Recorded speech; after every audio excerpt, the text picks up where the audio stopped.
ఈ నెల 27న బక్రీద్ పండుగ సందర్భంగా ఢిల్లీ ప్రభుత్వం జారీ చేసిన మార్గదర్శకాలు చర్చనీయాంశంగా మారాయి. 5 కీలక అంశాలతో ఢిల్లీ ప్రభుత్వ అభివృద్ధి మంత్రిత్వ శాఖ ప్రత్యేక గైడ్లైన్స్ విడుదల చేసింది.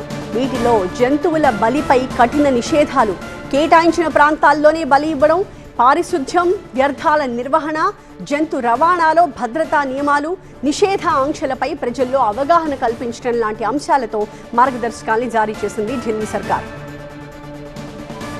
ప్రధానంగా ఆవులు, దూడలు, ఒంటెల్ని బలి ఇవ్వడాన్ని ఢిల్లీ ప్రభుత్వం నిషేధించింది. ఈ రూల్స్ ని ఉల్లంఘిస్తే క్రిమినల్ కేసులు నమోదు చేయబోతున్నట్టుగా గైడ్ లైన్స్ లో పేర్కొంది. రోడ్లు, వీధులు, పార్కులు లాంటి బహిరంగ ప్రదేశాల్లో జంతువుల్ని బలి ఇవ్వడానికి వీలే లేదు. అలాగే ప్రభుత్వం కేటాయించిన ప్రదేశాల్లో మాత్రమే జంతు బలికి అనుమతులు ఇచ్చింది. బహిరంగ ప్రదేశాలు, రోడ్లపై జంతువుల కొనుగోలు, విక్రయాన్ని కూడా బ్యాన్ చేసింది. ఇలాంటి చర్యలు పూర్తిగా చట్ట విరుద్ధమని తెలిపింది. పారిశుధ్యం, వ్యర్థాల నిర్వహణ పైన కూడా ఢిల్లీ ప్రభుత్వం ప్రత్యేక ఆదేశాలు ఇచ్చింది. బలి ఇచ్చిన జంతువుల రక్తం రోడ్లపైకి, మురికి కాలువల్లోకి వదలకూడదు అని స్పష్టం చేసింది. నిర్దేశిత ప్రదేశాలకు సురక్షితంగా వాటిని తరలించాలి అని ఆర్డర్స్ ఇచ్చింది. జంతువుల రవాణాలో కూడా భద్రతా నియమాలు ఖచ్చితంగా పాటించాలని తెలిపింది.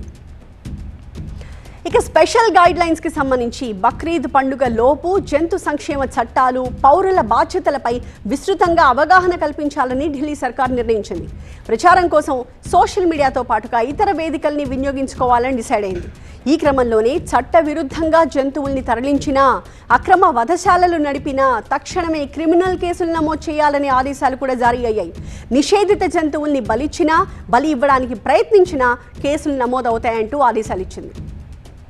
ఇక తెలంగాణలో కూడా గోవధ నిషేధ చట్టాలు అమలు చేయాలి అని బీజేపీ డిమాండ్ చేస్తోంది. దీనికి సంబంధించి తెలంగాణ బీజేపీ చీఫ్ రామచంద్రరావు కీలక ప్రకటన విడుదల చేశారు.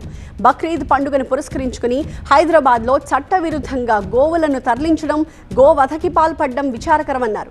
దేశంలో గోవధ నిషేధ చట్టాలు అమల్లో ఉన్నప్పటికీ కొందరు కావాలనే చట్టాన్ని చేతుల్లోకి తీసుకుని హిందువుల సెంటిమెంట్స్ని దెబ్బతీస్తున్నారని మండిపడ్డారు. గోవధ నిరోధక చట్టాన్ని కఠినంగా అమలు చేయాలని రామచంద్రరావు డిమాండ్ చేశారు. చట్టాన్ని ఉల్లంఘించే వారిని వదిలేసి గోవులను కాపాడాలని చూస్తున్న రక్షకులపై, బీజేపీ కార్యకర్తలపై పెట్టిన అక్రమ కేసుల్ని తక్షణమే ఉపసంహరించుకోవాలి అన్నారు.